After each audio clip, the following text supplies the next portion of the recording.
এশার নামাজ পড়ে বাড়ি ফেরার পথে কুপিয়ে হত্যা করা হয় কোরআনের পাখি সাইমনকে। বিস্তারিত জানাচ্ছি আতিয়া ফিফা। প্রতিদিনই এশার নামাজ আদায় করতে মসজিদে যাওয়ার সময় বলে যায় এদিনও মসজিদে গিয়েছে, কিন্তু মায়ের কাছে বলে যায়নি। তাকে খুঁজে পাওয়া যায়নি এলাকাতেও। রাত ৮টার পরে লোকজন বাসার সামনে নিয়ে আসে, কিন্তু রক্ত ভেজা শরীরে। এভাবে ১৬ বছর বয়সী কিশোর ছেলে হত্যার বর্ণনা দিলেন ২০ সেপ্টেম্বর রাতে চাঁদপুরের হাজীগঞ্জ পৌর এলাকার হাজীগঞ্জ বাজারে তুচ্ছ ঘটনাকে কেন্দ্র করে দু গ্রুপের সংঘর্ষে নিহত কিশোর সাইমনের মা বিউটি আক্তার। রোববার রাতে হাজীগঞ্জ পৌর এলাকার মিঠানিয়া ব্রিজ সংলগ্ন একটি ৫তলা ভবনে সাইমনদের ভাড়া বাসায় কথা হয় তার মা বাবার সঙ্গে। এদিন সন্ধ্যা ৬টার দিকে সাইমনের গ্রামের বাড়ি ফরিদগঞ্জ উপজেলার সবিতপুর ইউনিয়নের দিগদাই গ্রামের সর্দার বাড়িতে তাকে দাফন করা হয়। সেখান থেকেই বাবা মা বাসায় আসেন। একমাত্র সন্তানকে হারিয়ে বাবা মা খুবই শোকাহত এবং অসুস্থ হয়ে পড়েছেন। অনেক অনুরোধে কথা বললেন সংবাদকর্মীদের সাথে। আমি হসপিটালে ট্রান্সফার করছি। সাইমনকে সাথে ভর্তি করেছে হাফেজ বানো।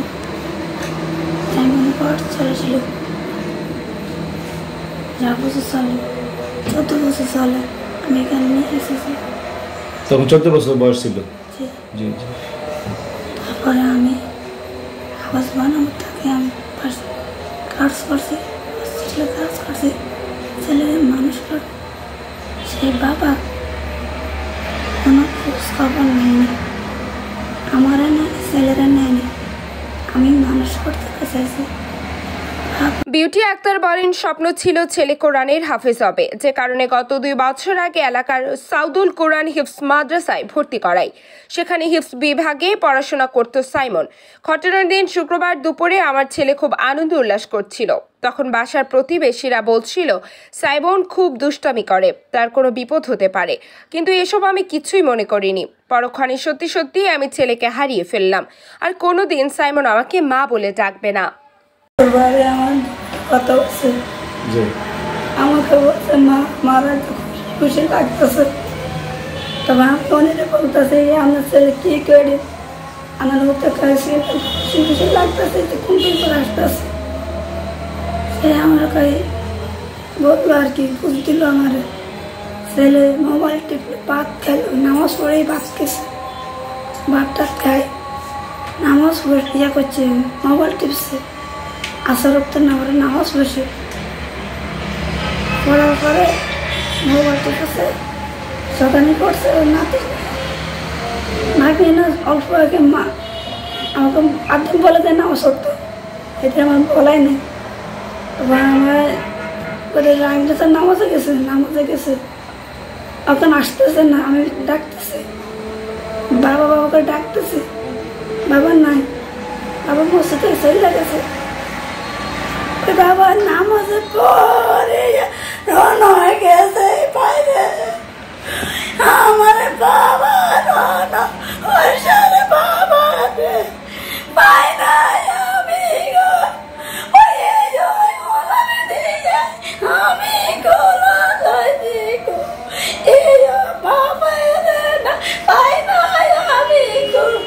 তিনি বলেন, সাইমনের বয়স যখন 9 বছর তখন তার বাবা সাইফুল ইসলাম আমাদের ছেড়ে চলে যান।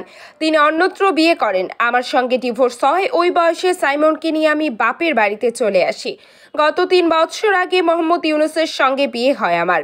ইউনুসের বাড়ি সদর উপজেলার রামপুর ইউনিয়নের চর বাকিলা গ্রামে। দ্বিতীয় বিয়ের পর থেকে হাজীগঞ্জের এই বাসায় ভাড়া থাকেন এই দম্পতি। ইউনুস রাজমিস্ত্রি কাজ করে সংসার চালান এবং ছেলের পড়ার খরচ বহন করতেন।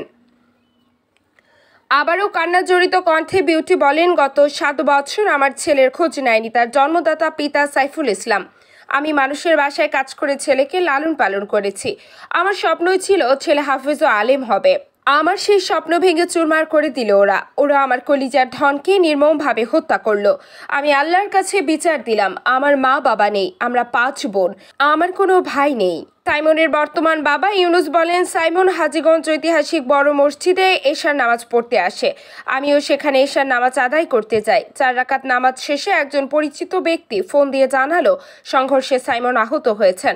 তখন 2 গ্রুপের সংঘর্ষের মাঝে অনেক কষ্ট করে হাজীগঞ্জ উপজেলা স্বাস্থ্য কমপ্লেক্সে গিয়ে তাকে রক্তাক্ত অবস্থায় পাই।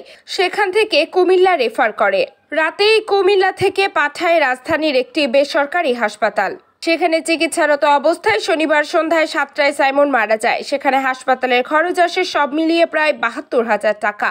অভাবে সংসারে আমাদের সামর্থ্য না থাকায় এলাকার লোকজনের সহযোগিতায় হাসপাতালের বিল পরিশোধ করে ঢাকা থেকে চাঁদপুরে আসি।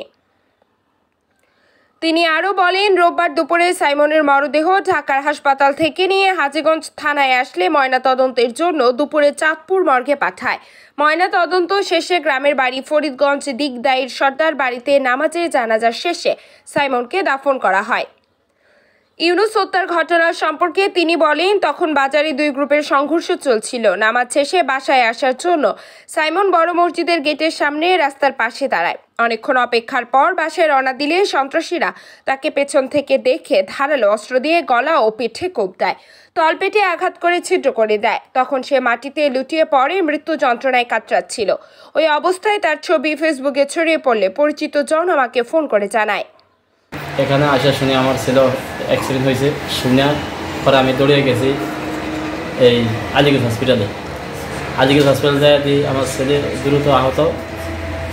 পরে আমি ওর অবস্থা দেখে ওনারা কাগজ দিয়ে দিয়েছে ওনাকে কুমিল্লা পূজাতুলি হসপিটাল নিয়ে যাওয়ার জন্য। পরে আমি ওকে তাড়াতাড়ি কুমিল্লা পূজাতুলি হসপিটাল নিয়ে যাই। পরে ওইখানে ওরা সাধারণ ট্রিটমেন্ট করিয়া ওরা রেফার করে ঢাকাতে, ঢাকা ধানমন্ডি রেফার করে একটা হসপিটালে। পরে ওইখানে যাইয়া চিকিৎসা নেওয়া হয় দ্রুতভাবে, ইমার্জেন্সিতে চিকিৎসা করার পরে 2 দিন না থাকা অবস্থায় ও মৃত্যুবরণ করে।